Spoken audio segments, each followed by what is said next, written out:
All right, good afternoon, everybody. Welcome to the Wilson Center. So happy to have you here today. And I'm Gwen Young, and I'm director of the Global Women's Leadership Initiative and the Women in Public Service Project here at the Wilson Center. And for those of you who don't know, our project has a very, very simple mission to ensure that by 2050, women hold 50% of leadership positions across governments and across the globe. So that's why we're here today. I'm here today to ensure that that happens in this conversation. Your questions, these experts, these women are incredibly important. I'd also like to thank and recognize my co-host, the Council of Women World Leaders, and Laura Liswood, who runs the Council of Women World Leaders, who also think that women's leadership matters and have a network of 74 current and former presidents and prime ministers. So I would say experience and background to show that women's leadership is achievable and does matter.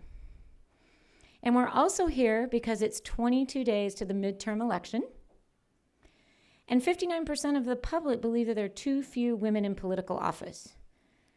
And at the same time, what we're seeing and we're hearing about the pink wave, or we're hearing that a record number of women running for office. Right now, there's about 255 women on the ballot as major congressional party candidates.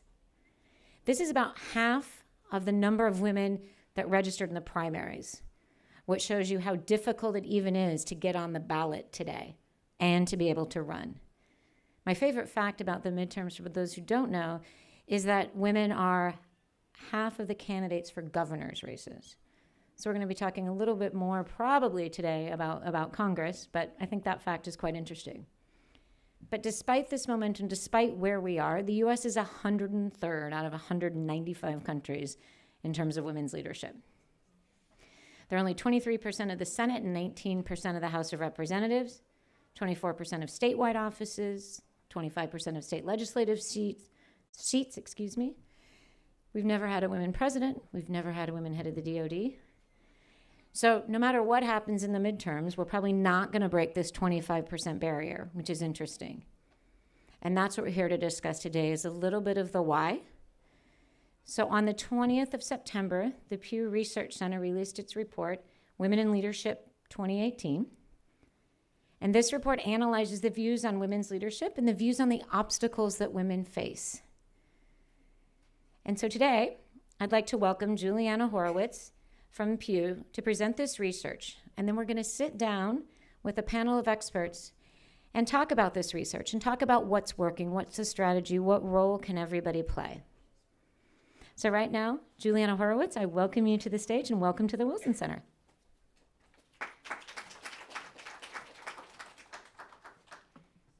Thank you, Gwen, and Laura, for hosting us today, and thank you all for coming. So I want to share some findings from this research that we just did on views on women in leadership. And did it? Just make sure I can work the clicker. Oh. I wonder if it works. No.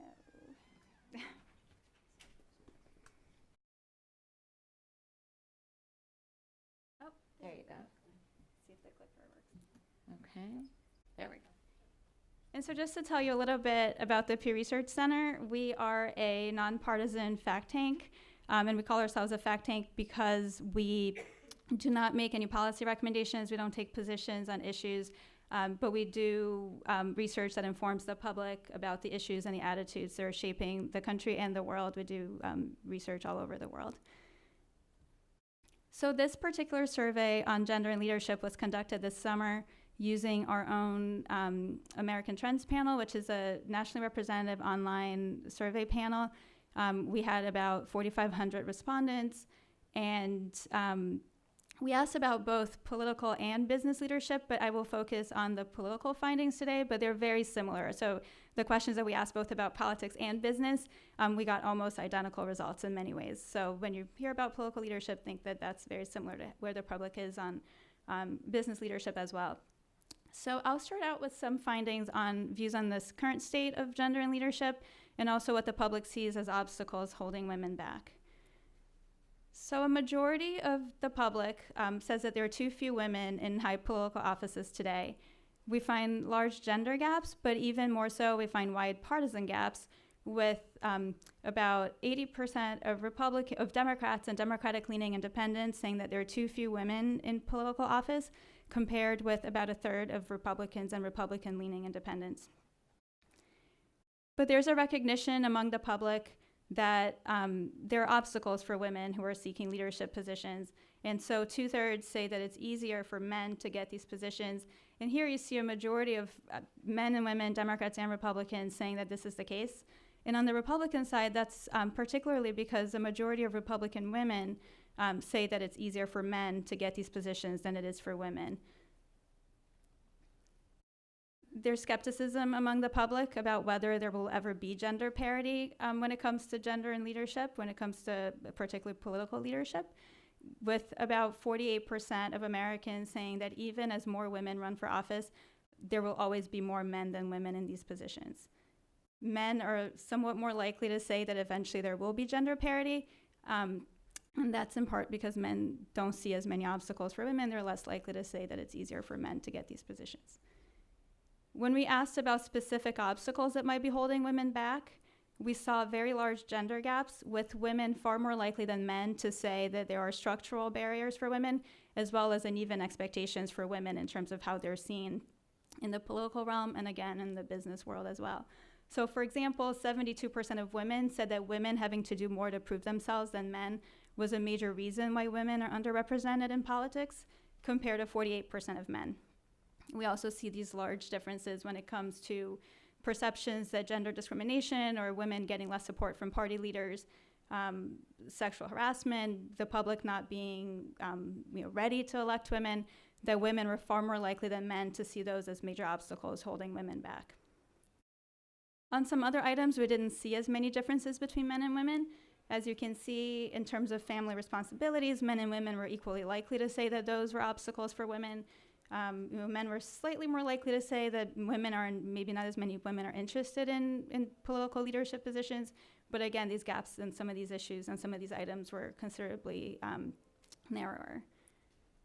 We see a similar pattern when it comes to party differences, with Democrats and Democratic-leaning independents a lot more likely than Republicans and Republican-leaning independents to see structural barriers for women in politics, and to say that women face uneven expectations, such as having to do more to prove themselves or being held to a higher standard than men.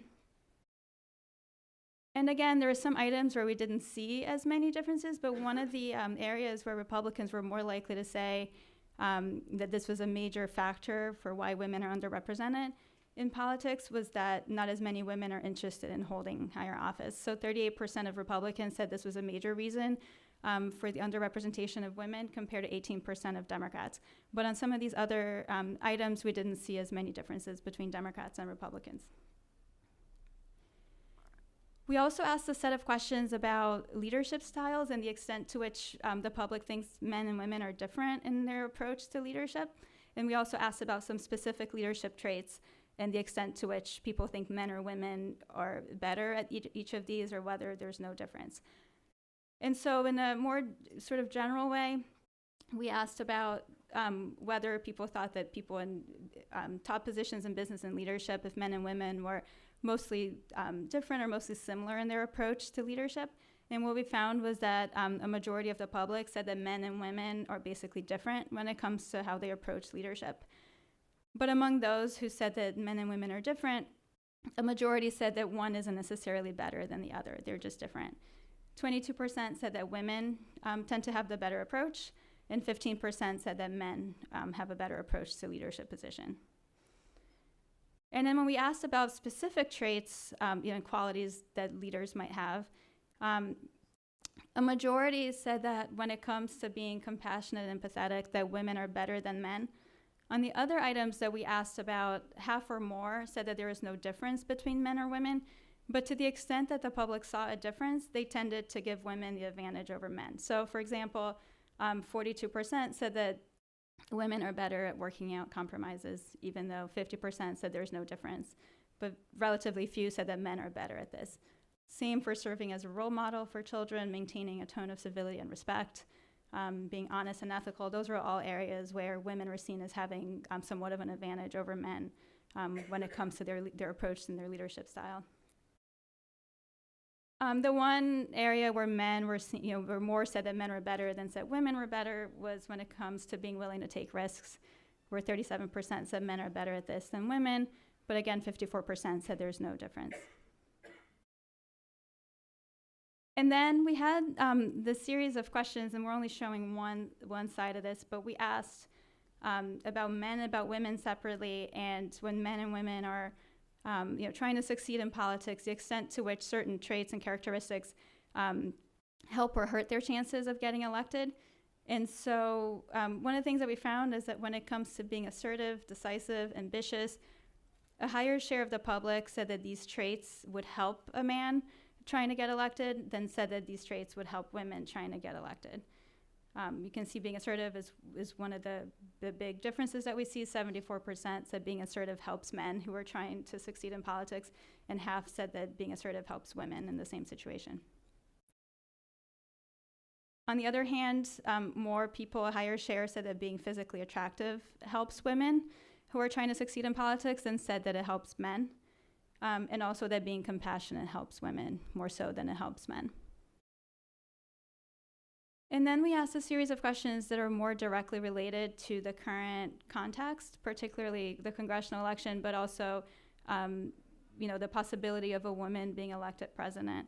And one of the reasons we wanted to do this research now rather than maybe wait a few months is because we wanted to get ahead of any announcements so that people weren't thinking of any one woman in particular when they were thinking about a possible woman candidate for president.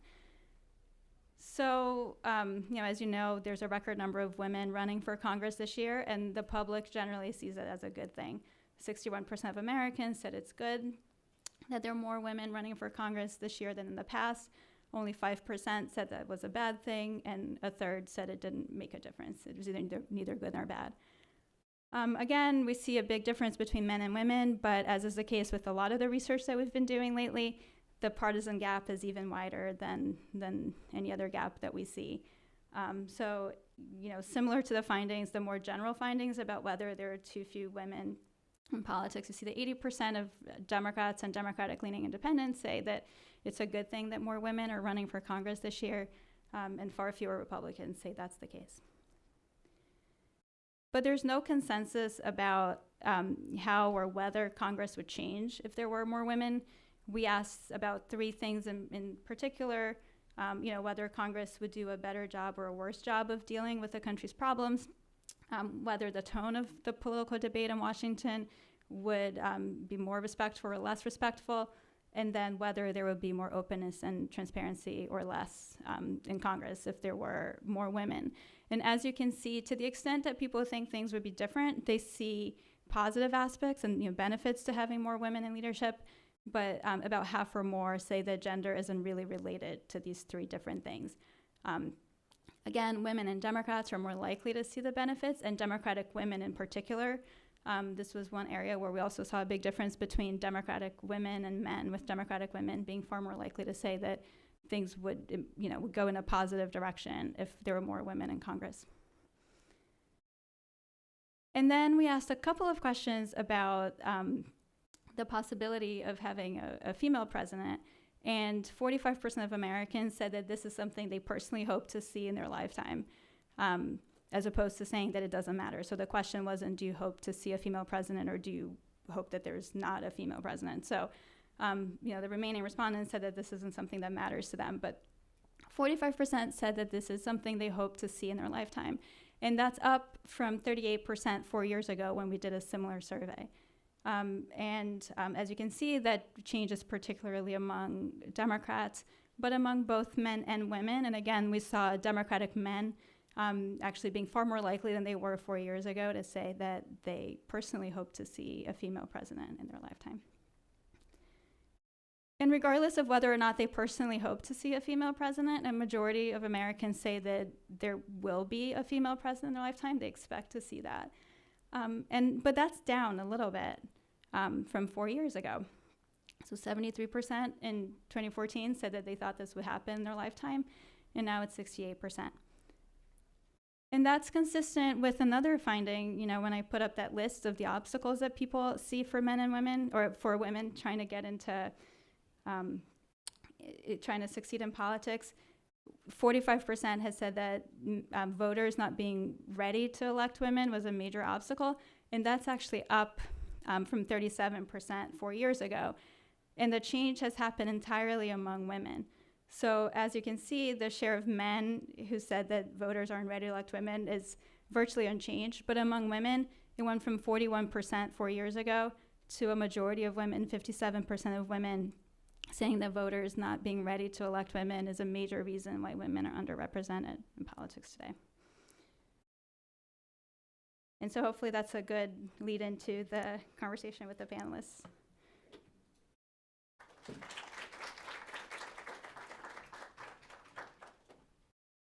Thank you, Juliana. There's a lot there that we can dive into, specific facts and so forth. So I'd like to invite our panelists to the stage. We have Kim Parker, who's the director of Social Trends Research Center at the Pew Research Center. Come up, Kim. Cynthia Terrell, the founder and director of Represent Women.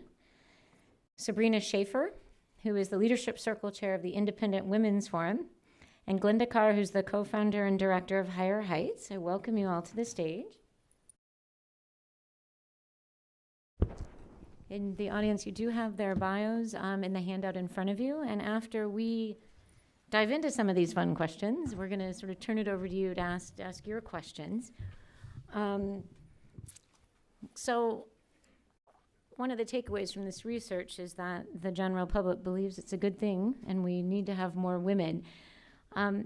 Let's talk a little bit about sort of why that matters, right? Why does it matter? Because there's one thing that Juliana was saying is people see no difference in the leadership trait. So maybe Cynthia, I'll start with you. Sort of why are we having this conversation, or why are we commenting on this need for more women? Well, that's a great opening question. Thank you for having us all here to discuss that.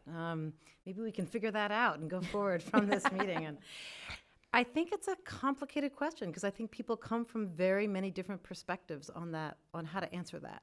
But one of the perspectives that I think is important to ground ourselves in is that when John Adams and others gathered to figure out how to form this republic, this democracy, this representative body, they really intended it, as John Adams said, to be a portrait of the people in miniature. That was, of course, they had some major shortfallings in the implementation of that American dream of democracy, which we're all working to realize still to this day.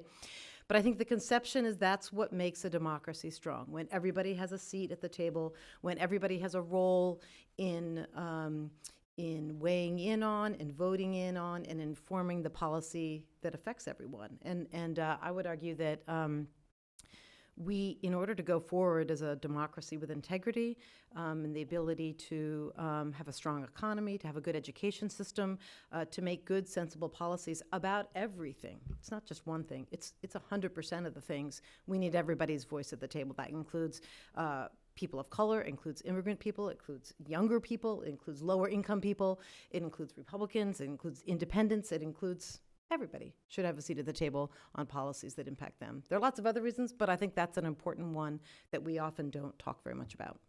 Glenda, I'd love your thoughts on that as well. I see you nodding over there. I'm just going to take her talk. Good afternoon.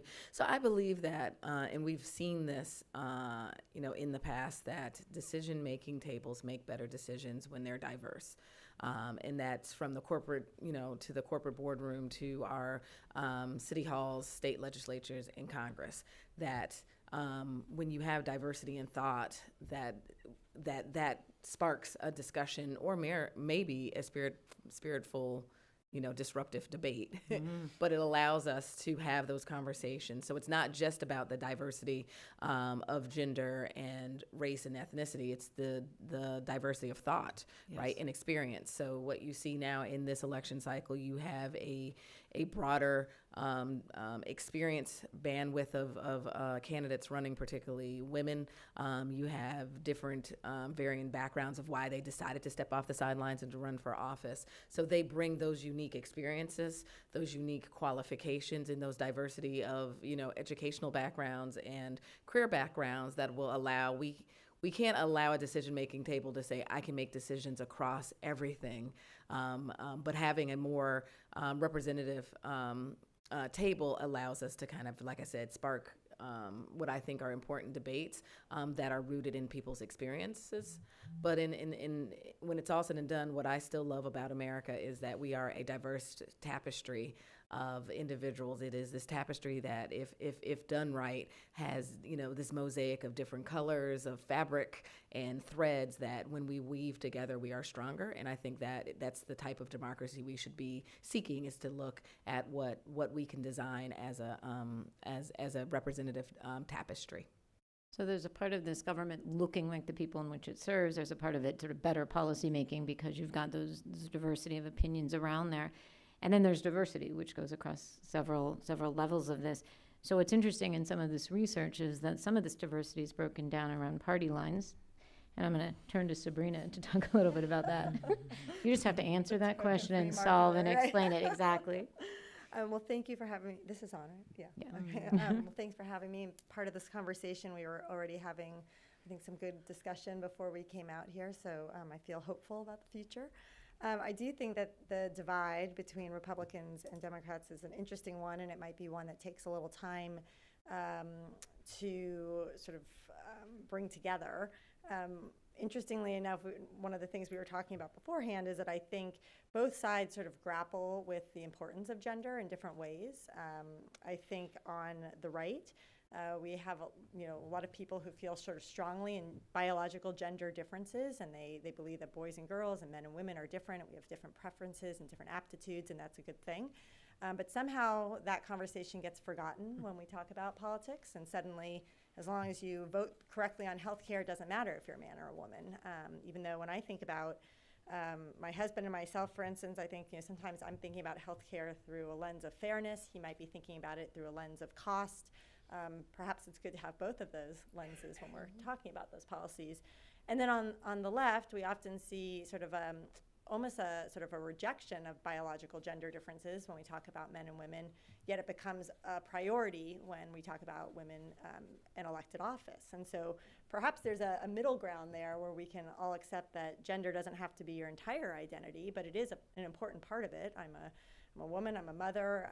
These are things that affect the way I think about everything from the environment to education to healthcare to paid leave, and we shouldn't necessarily run away from that. No, Kim, I wanted to bring you in a little bit on this difference between sort of along the party lines and picking up on the notion that whether it's gender discrimination or women having to work harder. So what does that look like? That does break down on party lines? And sure, I was just going to follow up quickly on something Sabrina said as well, because we have some broader work we've done on gender, aside from gender and politics, and we did find that the public sees men and women as fundamentally different on a series of different dimensions. But you're right, Republicans do tend to see these more as biological differences, where Democrats tend to see them more as differences that are sort of imposed by society. But the one area where the public really doesn't see a difference between men and women is in their ability to be successful in the workplace, or the way that they do their jobs. So I think that speaks to the fact that the public sees men and women bringing different strengths and different perspectives, but people don't question women's ability to contribute in the workplace. And to get to your point, Gwen, about the two of the main obstacles that we found people believe are holding women back from leadership positions are, on the one hand, women being held to higher standards or an unequal playing field, and on the other hand, there being gender discrimination. And those things are obviously closely related and difficult to disentangle, but I think the women having to do more to prove themselves speaks more to sort of social and cultural norms in the workplace, and women feeling that they have to put in the extra hours or seem tougher than they might actually feel in certain situations in order to prove themselves. But the discrimination speaks to maybe more structural things in terms of pay and access to certain jobs and positions and promotions and that kind of thing. So they're related but somewhat different, and both are seen as significant obstacles for women. Yeah, I'd like to pick up on some of that cultural and the structural. Maybe we'll start, Cynthia, I'll give you the heads up, maybe with you on some of the structural side, right? And then we'll maybe come to Sabrina and talk a little bit about sort of why women aren't entering politics and sort of that. But on the structural side, there's also a breakdown in the number of candidates that are in the midterms, and two-thirds are 2/3 are Democratic women. Right, right. And is it just that they're more interested in the office than the Republican women are? I suspect Loaded not. question. I suspect not. Well, of course, there are lots of factors that go into creating viable women candidates, and it has to do with the pool of people who are available. How many people have moved into a leadership position, maybe at the local level, to have been a committee chair at the state legislative level, and all those are things that require somebody to decide to make gender important, to say we're gonna push a woman forward, and there's a whole party structure that really dominates, I think, in some states as to who gets recruited to run. Democrats have been much more avid at recruiting women to run than Republicans in the last 35 or 40 years. That hasn't always been the case, but recently. There's a whole industry, of course, around PACs and individual support of women who are running. Republican women are outspent, I think, 3-1. Don't quote me on that number. 4-1, particularly in races that women are more likely to win, like open seat races, which are the sort of the bread and butter of women making progress as in an open seat race. So that's a difficulty that we have to overcome. There are incentives built into our winner-take-all voting system, which is an anomaly in the world. Really, there are only a few countries that still have this rigid binary zero-sum game choice, and that makes it hard for Republican women, particularly, to get through primaries, which, as we know, in the general year, not this year, 99% of incumbents are returned to office, and so that provides very little wiggle room when the majority of incumbents are white men. For women to make inroads. But when Republican women lack the support of the political party and of key gatekeepers like PACs and donors and other kinds of leaders in the community, it's awfully hard to level the playing field for Democrats and Republicans. And I'll add, we often have this conversation in binary language as if it's just Republicans and Democrats. The fastest growing group of voters in this country are unaffiliated and independent voters, which takes on a different definition in different states depending on open versus closed primaries. But I think that we need to move beyond and think about ideology as a spectrum. And we have a system that demands candidates affiliate with one party or another, but there are a lot of people in the middle who don't really have a home, as it were. And so to break out of that binary choice, we really need to look at the systems that undergird it. Does that answer your question? What was your question? I'm going to let Linda weigh in a little bit on the systems. It does, and part of that, too, is, as you said, and maybe as we're moving down the table, not everybody's the same. Women are not one group with one set of views, no matter what. Linda, I'd love some of your thoughts on the structural and also the cultural and social barriers. Sure, I'm obviously going to focus on Black women because that's the work of Higher Heights. We are designed to we've built a political home for Black women's political leadership, helping to expand our political power from the voting booth to elected office. So, there's been a lot of talk since the Alabama special election around Black women's growing political power at the voting booth. Right? Yet and still that hasn't actually translated into our representation. So Black women are still severely underrepresented in our democracy, although over the last several election cycles you've seen steadied gains, regardless of the lack of support, which I'll speak to. So currently there are 21 Black women serving in Congress, 1 Black woman serving in the upper house in the Senate. There have only been 2 Black women that have served in that body. There are 277 Black women that serve in state legislatures across this country. And out of the statewide executive offices, there are only 3 Black women that serve in executive office. Interestingly enough, from a party perspective, Republicans have actually equaled the amount of Black women that have served in statewide executive offices as Democrats. And so if we're going to envision a Black woman in a White House, we have to talk about pipeline work and the ability to elect Black women statewide. So in our country's 242-year history, we've never elected a Black woman governor. And then you have in this election cycle an opportunity to have leaps and bounds, yet and still these women are still not perceived as early viable candidates, which means that they are not receiving party and institutional support from gatekeepers, which then means if there's a narrative around are they viable, that cuts off some funding from them because people want, people don't send money. People send money because candidates inspire them, but ultimately in this 24-hour news cycle and what's the characters now on Twitter? 200 and whatever characters. People seek to engage and volunteer and vote for candidates that they see. So women, and particularly Black women, are not represented in an equal way as it relates to coverage up until recently. Yet and still we persist. So in 2016, when there was a woman running at the top of the ticket and she did not win, the narrative the next day was not the conversation that we elected the largest number of women of color in Congress. Which we did. In 2014, there was only one Black woman that served and was elected as a mayor of a top 100 city. We now have 7, right? And so and you will hear their stories that they felt that they were not supported, that they did not receive early money, and in most cases were outspent by their opponent. Yet and still they're winning. So the question is, if you talk about if we actually want to expand the number of women, particularly the number of women of color, we have to change the narrative of what leadership looks like and what viability looks like. The research that we've compiled with the Center for American Women in Politics at Rutgers shows that women are not encouraged to run for office. Black women are actually actively discouraged to run for office. So there's a lot of work in regards to how do you create an environment for Black women to run, win, and lead. So Sabrina, you've written an article with Susanna Welford of Running Start about sort of, I'll call it the toxicity of politics. Yes, there's a little bit of that today. I just wrote a speech for someone totally unrelated to anything, and I said, could we even agree that the sky is blue anymore? I think it's slightly concerning, but I do actually appreciate these kind of forums because when you sit down and talk, you often find that you agree and much more, or you may be open to thinking about something through a different perspective. So I think we should encourage that for more people.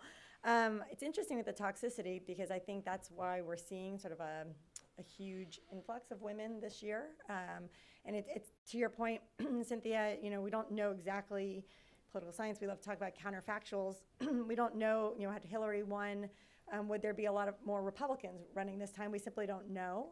But there are a lot of more Democratic women running. And I think it is a large part a function of the political tenor today. And I hope that we can change that no matter who's in office next.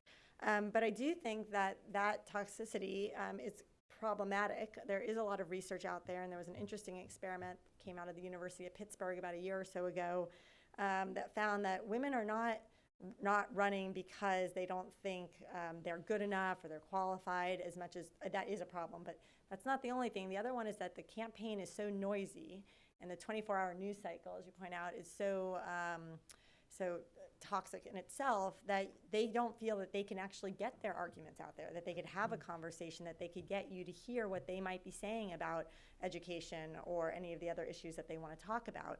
And so I do worry that the noisiness of the campaign and also sort of the hostility towards candidates in general. I don't remember thinking, I guess this was a number of years back now, I don't know if anyone remembers when Michelle Bachmann was running.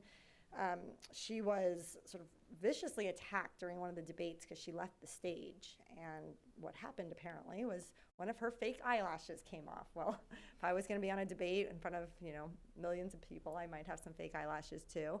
And that's something that it's true. The men did not have to deal with. And I remember thinking, whatever party you are, it's hard. There are things that are just maybe going to be a little bit more difficult for women.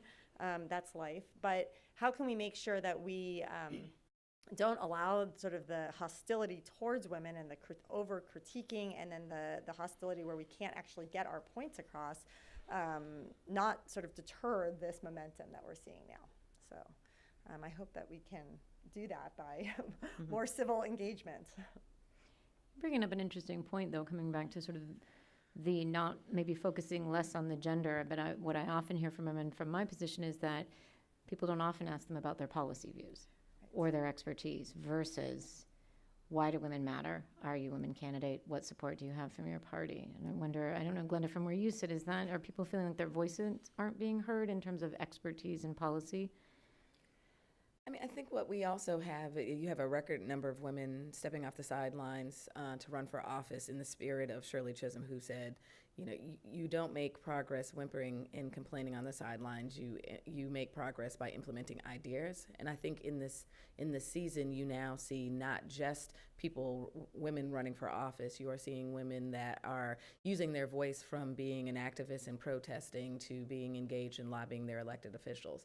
So I think in this election cycle, what we will be able to see and what Sabrina will be reporting on is that we just have a more active democracy, frankly, on both far extremes and in the middle, that are actually, our voices are being heard. I think there'll be a discussion about, does that, do we feel like our voices are matter?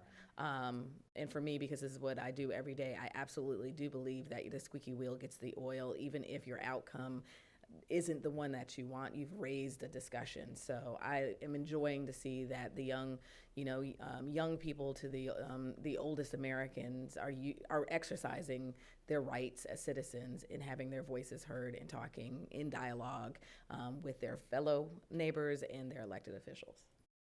Maybe, Kim, I'd love sort of to come in, because you also sort of have the trends in there. You did some comparisons before with previous, maybe a little bit on the younger people and age breakdown, which is something we haven't really talked about too much. And then maybe we could also move into just sort of how the media is covering candidates, and that goes to voice and agency as well. Yeah, I think on the age differences, we have found some interesting trends, particularly among millennial women who are actually much more well-positioned than any previous generation of women have been to be successful in the workplace and to ascend to leadership positions. They are outpacing young men in terms of educational attainment.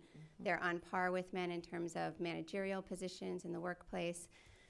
They're very well-positioned, and you might think that they would be optimistic about their futures, but they're actually not really. So in our work on gender more broadly, we asked a question about whether the country's gone far enough in giving women equal rights with men, and millennial women are just as likely as older generations of women to say that the country has not gone far enough. And they're more likely than older generations of women to say that men have easier lives than women. So these millennial women have they're in a unique position, but they also have a slightly different set of attitudes and are, perhaps more pessimistic than we might think they would be, which I think is really interesting. And there are big gaps among young adults, men and women, in terms of their party identification. Young women are trending more Democratic compared to their male counterparts. Then you see a much bigger gap among young adults than you do among middle-aged and older adults. And we also see a lot of enthusiasm on the part of young women in terms of their motivation for voting in this election cycle. So there's some interesting things going on by age. And just one other difference that we see that's interesting in terms of group differences among Democratic women, more well-educated Democratic women are much more likely to feel that women aren't getting a fair shot. They're more likely to think that the country needs to do more with regard to giving women equal rights. And there's a big educational difference there that you don't see among Republican women, which I don't really have an explanation for, but I think it's really interesting. It is interesting. Yeah. So we do here. I'm familiar with that, but I don't necessarily know why there would be that difference, although I was at a dinner party the other night with those women, and I thought it is sort of I was wondering if part of this is, well, it wouldn't really hold, though, because I thought maybe it has something to do with sort of, obviously, older women have lived through different social changes, but that should hold for Republicans as well, so I don't have the answer for you. So before I move on to sort of our last set and open it to the audience, one of the things, so I was on a panel last week, and what we were talking about was that in the political ads that are happening, women are controlling their narrative a bit more. And it wasn't just necessarily the breastfeeding ads, right? But in terms of the stories women were telling, and there's 30 women actually running for as veterans, right? And so their story is very different. How, and I was thinking, Glenda, a lot about what you were talking about being able to sort of voice and agency. Do we see a difference now? And then there's also the media coverage and treatment of women and some of the findings in your study about sort of beauty being a different factor. I'd love people's thoughts on that very broad and wide subject. Given how broader the ability for candidates to communicate their messages, it's not just having the raise the money to be able to go on a major media outlet. The fact that they're able to produce ads that are web-based, right? We just see more ads because they can afford to do more ads. They also can do more ads because we are putting more money into politics than ever. So I'm enjoying in the ability to see the ability for women to be very authentic in their messaging and being bold and saying, I'm running as a woman who's a veteran, who's a mom, who's a business owner. On the other hand, we still have in traditional media, it may be unconscious biases around reporting, but particularly around reporting of women of color. That's not just the usual gender about using physical characteristics to talk about women candidates, but having these coded languages around race and gender. So we're following and working with some political science professors around looking at, for example, Stacey Abrams, who is running as, the one Black woman nominee this cycle, around some of the coverage in coded languages about her being single and not being married and kind of what does that mean in the Deep South. There's just a lot of code there, and being able to debunk and say, and having conversations, even if you think it wasn't bias, that it was your unconscious bias of how that can change the discussion and perception about a woman running versus leading with just the facts and the very clear comparisons between a woman and a woman of color running and their opponent who might be a man and a white man. Yeah. Why don't Sabrina and then Cynthia? No, go ahead. I think I'll Go ahead. I'll just say it's interesting. Laura Liswood just brought this up, and I think it's an interesting thing for us to all contemplate, is the fact that in many respects, this sort of breaks my heart, these things aren't going to change until women are 40% of you fill in the blank of the media ownership and direction and production, of the economic C-suites, of political power. Campaign managers and... Exactly, consultants who determine so much of the messaging. I fault the media plenty, but I also fault the kinds of consultants I worked with for 10 years who just followed the script and contributed, I think, to the way in which roles are gendered and so forth. And so anyway, I think that we also need to keep our eye on that grander prize of how things change when any group gets to be 35 or 40% of a decision-making body. Then things begin to change. And I'm afraid we need to embrace some new strategies to get us to that point. We need a fast acceleration so that we can really tell the narrative and not have the narrative told about us. And I will follow on that because I know Juliana mentioned that the trends in the political leadership sort of mimic that of business or views on business, women in business leadership. And one of the things I've noticed in some of our research is that the goalposts often move, right? So when you have women who succeed tremendously in business, a Sheryl Sandberg or a Marissa Mayer, for instance, attitudes can get very aggressively hostile towards those women, right? Suddenly, they don't represent the average working women, so therefore we should dismiss them, right? Or we should criticize them, or we should sort of throw harpoons. And I often find that that's not helpful, and it's sort of another argument for why we do want to encourage more women, because I think when we have these sort of select few, whether we're talking about politics or business, it allows us to sort of think of them as outliers rather than part of the mainstream. And when you're part of the majority, or at least a strong minority, it's harder to sort of throw those swords. And I hope that it would be easier to have a more thoughtful conversation about what they're contributing from a ideas perspective or business perspective. So let's move on. One thing I would love for each of you to comment on is going back to Cynthia's thoughtful point about what is working, right? And what the variety of strategies are. Because one thing I think we all know as a group of us is there's not the stereotypical, there's not one silver bullet, but it's not just about training women to run for office, as important as that is. It isn't just about having, I hate to say this word in America, a quota, because that in and of itself isn't the only thing. But what are some of these strategies that are working? Because as we said, one thing we know from other research is once you are 30 to 40%, that's kind of the threshold of where difference starts to happen, change structurally and social, culturally, unconscious bias starts to change. But what are some of the strategies that are working, and what can people be sort of looking at or getting behind from the audience or from the work that you're all doing? Don't all jump up at the same time. Cynthia. Well, great question. Thank you. My work is focused on just that. So I have a lot to say, and I promise you just say, stop talking so I that will. other people can speak. So the U.S. Ranks, as Gwen said, 103rd in women's representation. And it's not that the women in Mexico and Bolivia and Rwanda are better trained or more ambitious or wear their fake eyelashes better or whatever. It's that they have different rules and systems. They have rules around recruitment. There's a wide range of recruitment targets, quotas, they're called in some countries. Some of them are constitutionally mandated. Some of them are legislatively mandated. Some of them are party mandated. But the point is that gatekeepers have made an intentional effort to say, we're going to have more women in office. And they've created implementation strategies to hold them accountable to that pledge. So we have to do that here if we want to have more women in office. And that could look like political parties setting a target and then all of us holding them accountable for the recruitment of more women candidates. It could be a national party, for example, withholding money from a state party unless they've recruited more women to run. It could be a party saying, hey, if there's a woman retiring from Congress, Barbara Mikulski, we're going to replace her with a woman. A replacement mandate is a strategy that's working around the world. For vacancy elections, you could have a rule that if it's a 3-seat district, you need to make sure there's a woman as one of those people. So there are a lot of strategies around the recruitment, and I've already mentioned the PAC funding. We can set targets for a political action committee to meet, and then the membership of those PACs can hold them accountable to say, we'll increase the amount of money we spend on women until we reach parity, period, full stop. And Glenda, some of these changes from where you sit and you co-founded this group that focuses specifically on women of color, sort of what are the workings? Is this commitment and will? Is this awareness?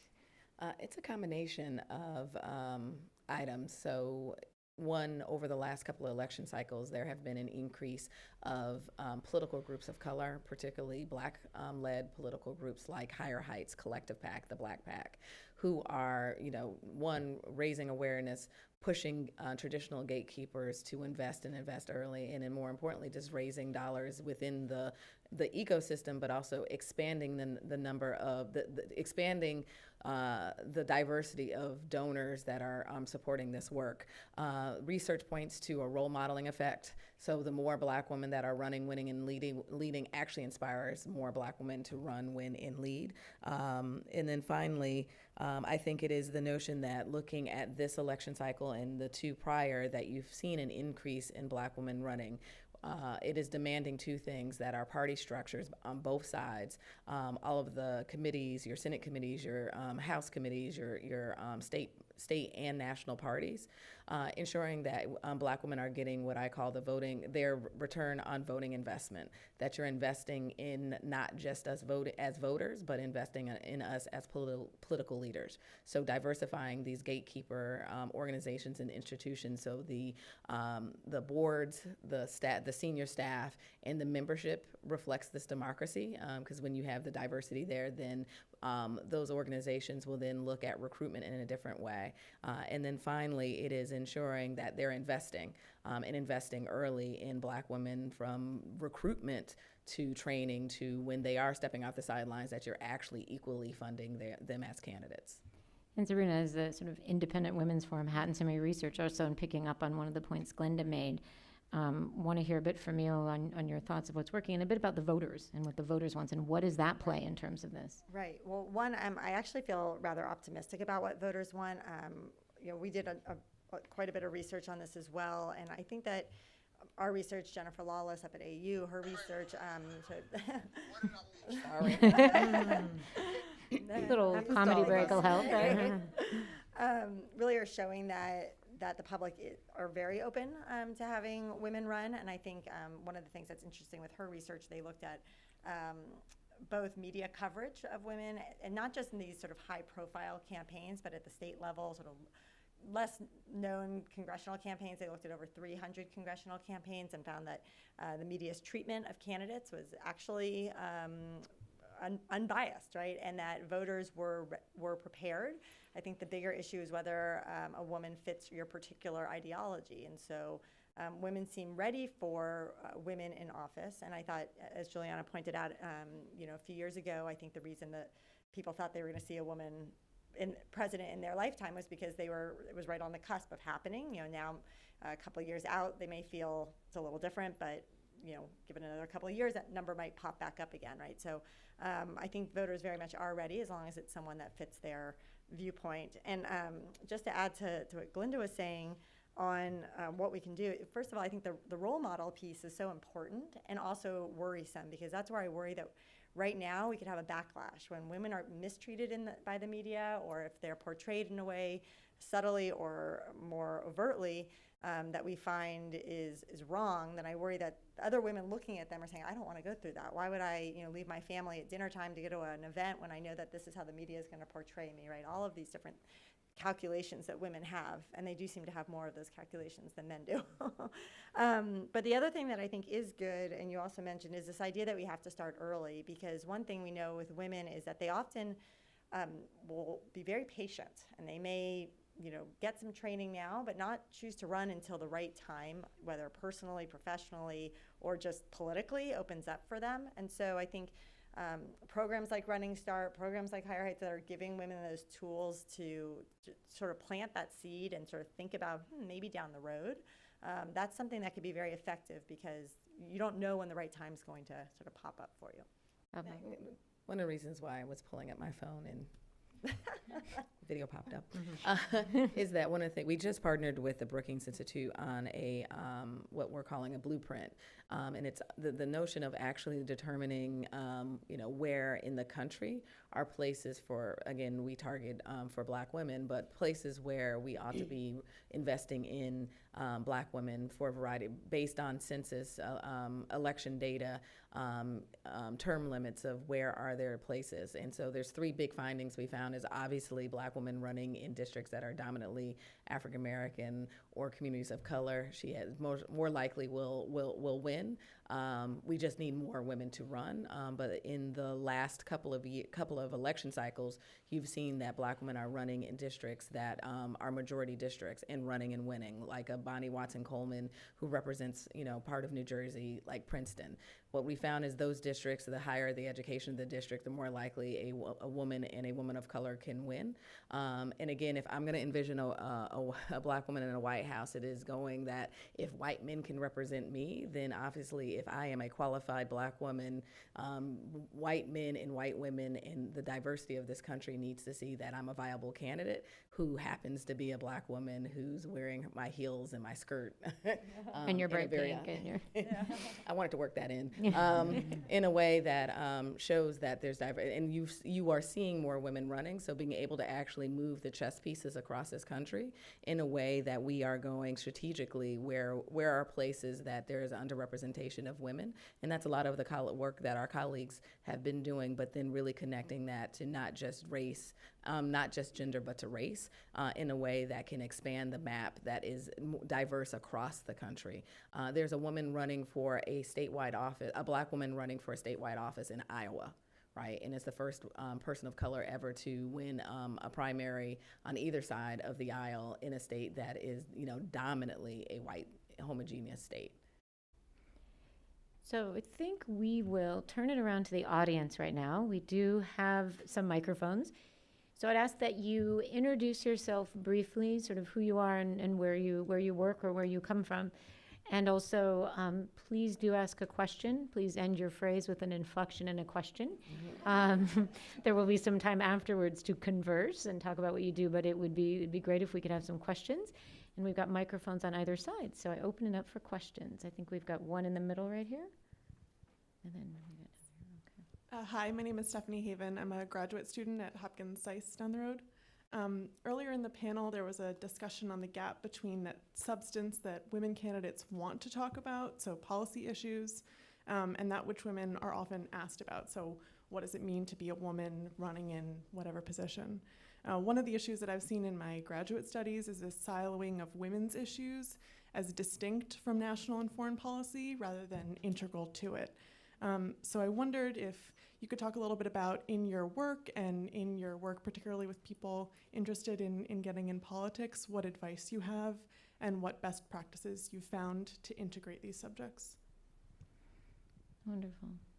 I can speak briefly, not directly to your question, I don't think, but we did ask in our survey about a series of different policy areas and whether men or women in top political positions could do a better job of handling those policy areas. And for the most part, we saw that the public thinks men and women are equally capable of dealing with issues across different types of issue areas. But we did find that the public thinks women are much more well-positioned to deal with education and healthcare issues, and men stronger on defense.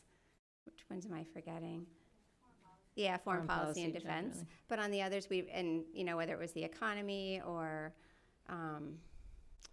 jobs, we didn't find big gender differences there. So in terms of the public's feeling about whether men or women bring different strengths, we found for the most part people think that they're equally capable of handling different policy issues. And then when it comes to, in the business world, dealing with different types of industries, running a company in, say, the oil and gas industry versus the healthcare industry, we saw some similar patterns with women better positioned to run a company in retail or in healthcare, and men somewhat better in oil and gas. But some of the other types of companies, we didn't see differences, except for one exception where running a professional sports company was seen as something that mainly should be handled by a man.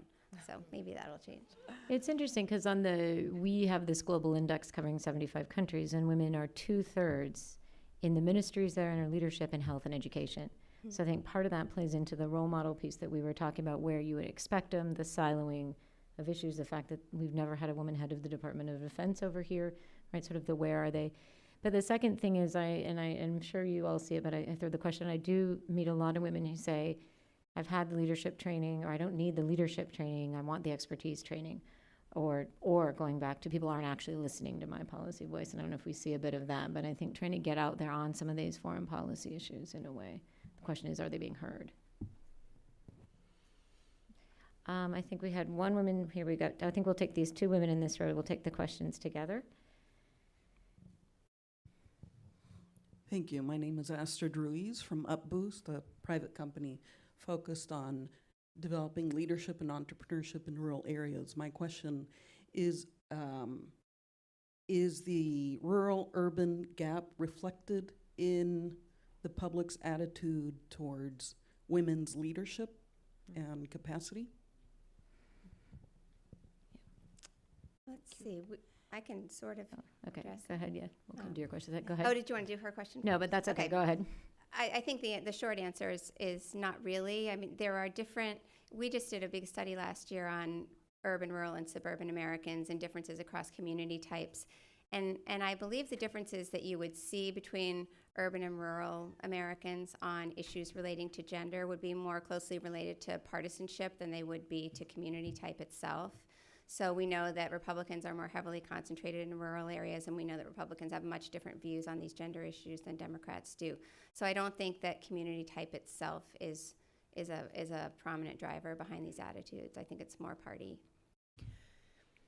This doesn't, directly address that, but I was just talking to somebody at the gym this morning about the impact of women in local government. I think there is a difference and this is not a research difference, this is just a what I've heard difference between the acceptance of women in local government versus federal office, and we see that. We know women are often 100% of school boards, and they often have a pretty easy road to getting on city councils at the very local level. So that I think provides an interesting area to figure out why that is, and what is it about councils and legislative bodies versus executive bodies that seems so much more appropriate for women's leadership, or so much more natural. It connects to what Glinda was saying about the paucity of women in executive offices overall. Women of color are severely underrepresented, but there are only 6 women governors, and we're maybe going to have a couple more. So women in executive offices in general is an issue compared to women in legislative and like a city council. So. But I know there was research about 5 years ago, too, that showed that most of the women in Congress were coming from the coastal sort of the California, New Yorks, New Jersey, big cities versus rural areas, and it did break down by parties as That's well. a partisan thing, yes. I think on the, yes. Yeah, thank you. My name is Arifa Khalid. I have been in the Pakistan Parliament for 10 years. I just didn't run this time, and I've been a congresswoman for 10 years in that area. So my question is that basically I feel that we reached the parliament. We are there as a woman parliamentarian. But the battle starts there when I studied my foreign policy from America. I reached there, I joined parliament. But there is a gap. There is a gap. After you enter the parliament, you realize that you need a little more merit than men. And that is always missing. That is the battle which starts from the day you even enter the parliament. So how do you see to fill up those gaps? Because if the merit, when we study here, like I studied in GW, I did my master's in politics and policy, but so were the men doing with me. So was I a student. But we both go to the parliament, and then I have to prove a little more merit. And how do you fill these gaps? I mean, how do you see this in your vision? That's my question. Thank you. I think one of the things that Higher Heights has set out to do is that oftentimes our training programs train women thinking about running for office. Many of our programs support her to run for office, and then there is this notion of like, how do we continue to support them when they are elected? Particularly as it relates to once we get women elected, then the second barrier, we should be doing this at the same time, is how do we then make sure that there are more women in leadership roles in our decision-making bodies? How do we then, because that's politics within your decision-making body, how do we ensure that we are giving the resources and positioning women to be, ranking members and chairs of key committees, particularly key committees outside of the traditional education and health? How do we then give them not the resources, but the tools for them to consider to run for their Speaker of the House or their Majority Leader? So I think there are some gaps as it relates to supporting women that are in elected office to help them be able to be stronger and govern more effectively, and then moving them up in the leadership ladder of that body as well. And I should say, the pivots, that is some of the work that we will be doing in 2019, where we are launching a fellows program of encouraging women, supporting women that are thinking about running for office, but then giving the wraparound services for women that are elected who are thinking about running for higher office or thinking about leadership roles in their bodies. I'm going to throw one thing out there, and I hope it doesn't sound like I'm undermining any of the challenges that exist, but some food for thought, especially as I think you mentioned that women running at the local level, there's sort of a greater acceptance towards this. And one thing that sort of comes to mind is that a lot of times in other fields, we sort of sometimes move the goalposts. So I know in medicine, we have in some instances more women coming out of medical schools than men, but they're choosing different areas, right? So more women are going into pediatrics than into surgery, or cardiology and things. Yet for some reason we don't like this, right? So it's always they haven't gone far enough. And I'm thinking, well, I really like my kid's pediatrician, and she happens to be a woman, and it's okay. And maybe there's differences, right? Maybe she just likes that field. Maybe it fits with her, what she wants from a family perspective. I don't know. But at what point can we accept that there might be differences? And perhaps are we trying to force things too much? Should we be happy that we have so many women at the local level? Maybe they're serving an important role, for instance, or will we never be happy until we have parity with women in leadership roles and a sort of number at the senior level of government? Can we sort of recognize that men and women might want different things, or is that something that we're still uncomfortable with? It also brings up, then I'm wondering, on asking that question too, something that we were talking about out of the survey, that women have to work harder, which comes really to sort of social cultural stereotypes, right? And sort of unconscious bias, perhaps, of the expectation that once you're there. I know people that come out of quotas countries, some of the first things they'll say is, the minute I got there, they were like, well, you're the result of a quota. You're clearly not as intelligent, which doesn't always happen. And the quota research shows that after a certain amount of time, it cycles through. But how do we get this? We're just as equally qualified. Well, I'm sorry. To Sabrina's point, we have documented in our surveys the extent to which society people really view men and women as fundamentally different, as I mentioned, but they also think that society has different expectations for men and women, and that women and men have very different pressure points that they face. So in our survey that we did last year, we found that 71% of adults said that women face a lot of pressure to be physically attractive. Fewer than half say men face the same pressure. Big majority say women face a lot of pressure to be involved parents. Many fewer say men face the same pressure. But when it comes to being financial providers for their families, the public sees men facing that pressure, women not facing that pressure, and also to be successful in their job or career. The public says men face a lot of pressure there, women don't. But when you look at the reality on the ground in terms of labor force participation and women's role in the job market, women are, as I mentioned earlier, made huge strides in educational attainment. They're, working at a pace with men in managerial positions. In 4 out of 10 households with children, women are the primary or sole breadwinners. 71% of women with children 0 to 3 years old are in the workforce. So there's this sort of contradiction between the trends on the ground in the labor force and also society's views and expectations about the roles that men and women play. And those things are really at cross purposes. And I don't know whether it's, one is eventually going to catch up with the other, or if the attitudes are really meaningful, and maybe that's why you still see these gaps in, gender representation at the top of all these different structures that we have. One of the things I struggle to do is find metaphors that help people understand what I'm trying to say. Because often I think I talk, and people are like, what did she just say? A couple of the examples that I give that I think are particularly useful and maybe get to Sabrina's point a little bit are times in our history when we recognized a structural inequality and we addressed it with a structural solution. So a couple key examples are Title IX, a structural solution to a structural imbalance. The Voting Rights Act was a structural resolution of a structural imbalance. The Americans with Disability Act was a structural solution. We didn't tell the people in wheelchairs, you just have to try harder. We know there's a curb there, but just push harder and you can get over that curb. We recognize, wow, there's an actual barrier preventing people from participating in a level playing field. So I think to get to your good point, Sabrina.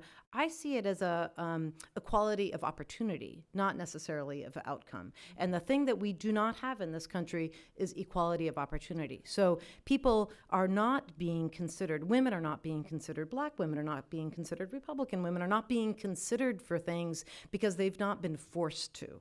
And the reason that the rules and systems strategies play such an important role in this is that we see that in the corporate board structure, we see that in those examples that I just gave, that they are the mechanism, both in the implementation, the nitty gritty. We're gonna make sure that a university spends the same amount on a girls' athletic team and a boys' athletic team. It's not gonna just happen. We have to enforce that rule. But it's also the optics that I think are important. And one of the things I like to mention always, because it makes me seem so multi-gender, like I really understand professional football, is that in professional football there's this Rooney Rule where if you're hiring a coach, you've got to consider a African-American person to be that coach. And I think we need that same lens on gender across everything. And now Chuck Schumer has said, we're going to do the Rooney Rule for hiring in the Senate. Great, that's great. And I think we need that same kind of a lens on gender across government and across the private sector as well, for that matter. So anyone who wants to sign up to have the gender rule called after them, I've been trying to find some people. We need a the clever Patsy name. Mink rule or somebody. I'm putting suggestions in the bowl on the Exactly. outside. I think we have time for one more question before my final question to the panel. We haven't done this side of the room yet, so we'll go to the young lady right there. Hi, so, this is really loud. So it's kind of a long question because I kind of think that it's important to preface it a little bit. But so everyone here probably watched some of the coverage for Brett Kavanaugh's confirmation. And the media definitely focused on a few key senators that were the swing votes. And while I definitely think that Susan Collins made her announcement very strategically. The outrage of her vote was voiced a lot more in the media than for senators such as Manchin and all of the male Republicans who also voted for him. I think part of this kind of addresses what we went over earlier with the compassion levels that we kind of expect for women. But is there a way that we can hold officials more accountable? And should we hold women more accountable or to a higher standard? I often feel like that's kind of For advancing other women specifically, Right. or for? Yeah. Okay. So is there a higher standard? Part of, a little bit of what you were saying is make sure there's a candidate, but do women have a higher standard than men in order to bring along other women? Yes. Currently. Currently. I think that expectation, that's a lot of the debate, though, that people talk about is when you get there, what are you supposed to do? And what we were talking about before we came out on the panel is until you have that 30, 40%, we're all different from a variety of angles. And so we'll tell we're there, what our outcome will be and what it will look like, what will be the impact, I think is hard to say at this point. It comes back to the original point we talked about, I think, about the women in government piece being good outcomes for the entire community with services and policies. Is that? But in that same vein, before I say goodbye to everybody, how are we doing? Are we going to get there? Women in leadership in 2018. What do you think this is going to look like? And we'll start down this table. Do you have hope? What does this look like in 2025? Well, I think to echo the public's voice again, in our survey, I was really struck with the extent to which the public is skeptical that we will reach gender parity, whether it be in politics or in business. Half of Americans think that even as more women run for office or even as more women enter management positions, there will never be as many women as there are men. And that's puzzling to me. I think given all the trends that I study in terms of the progress that women are making on a variety of fronts, and I don't really know what to make of that. So I think that there's slow but steady progress in terms of women's representation. I'm really curious to see how this midterm election works out and curious to see what the 2020 field looks like. So there are only 3 countries out of the 193 that we track that are at parity. Those are Rwanda, Bolivia, and just recently Mexico. So the rational intellectual would say it's a super hard thing to do. Only 3 countries out of 193 are at parity. So yes, do I want us to get there? Of course. But realistically, it's super hard. And if you think of, here's a nice point of comparison. If the U.S. ranks about 15 or 20 women to the House, which we're likely to do, I think, barring unforeseen things popping up, we'll rank about 70th worldwide for women's representation. In 1998, 20 years ago, we ranked 60th. So in this record crazy frenzy year for American women in America, we're going to rank further behind the rest of the world than we did 20 years ago. So just let that sink in. And that, I think, should be a wake-up call for the fact that other countries are embracing strategies that are electing more women to office faster than we are in this country. So even though I'm excited that a couple more women are going to be governors, have my fingers crossed for a few particular ones, and we may add some women in the Senate. We're definitely going to see more women in the House.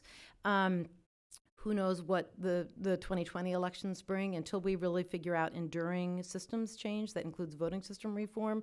Those women could easily be swept out if a Republican wins in 2020. So I think that's the fragility of our system. Kind of a 1992 scenario, perhaps. Linda.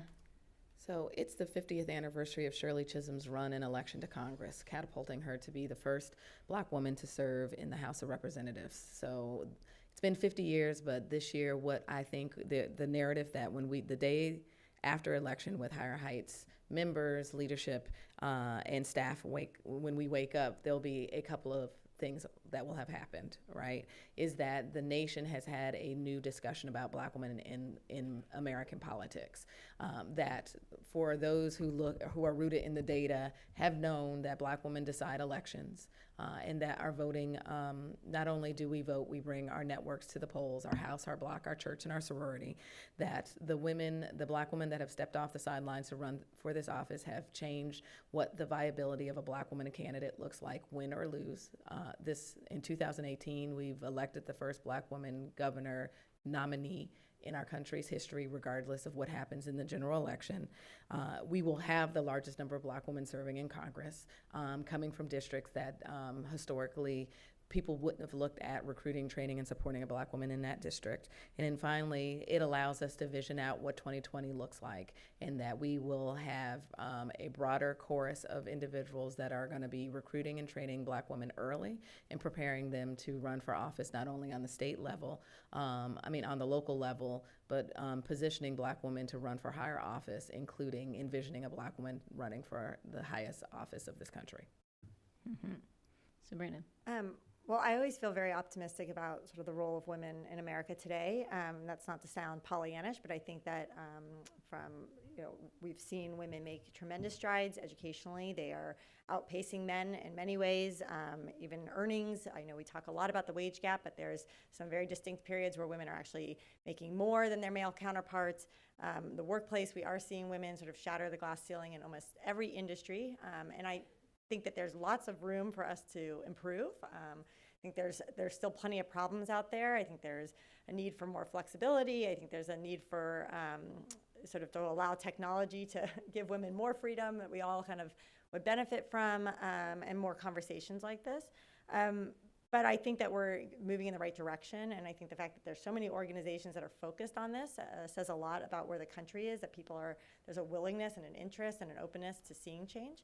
The one thing I would caution is that there's trade-offs to everything. So, more women, doing well in business, does that mean that it has to come at the expense of men doing worse? That's not good for families or communities or states, right? So we just have to be cautious, I think, in the way we think about this, and that we don't make this sort of pitting the genders against one another. And I think if we do that, we can be very smart about it. We can see sort of the pie growing for everyone and the success growing for everyone, as opposed to making this a sort of a war for the genders. That's helpful. No, and with that, I think one of the things we can all do is go out and have this conversation, not just here in these halls, and not just here with women leaders, but with men, with different places across the country, with why this matters in the public and private. So the Pew Research, as Juliana and Kim have mentioned, sort of covers both. And as you were saying, it's sort of very similar. And it's kind of, but I would say ironically similar across the globe. In some ways, the public sector is doing better, but the private sector isn't. So I think we should all go forward. I'd like to have a big round of applause for, and Juliana, I'd love you to stand, Juliana and Kim, Cynthia, Glenda, and Sabrina. Thank you so much for coming. And thank you all for being here. Have a great afternoon, everybody.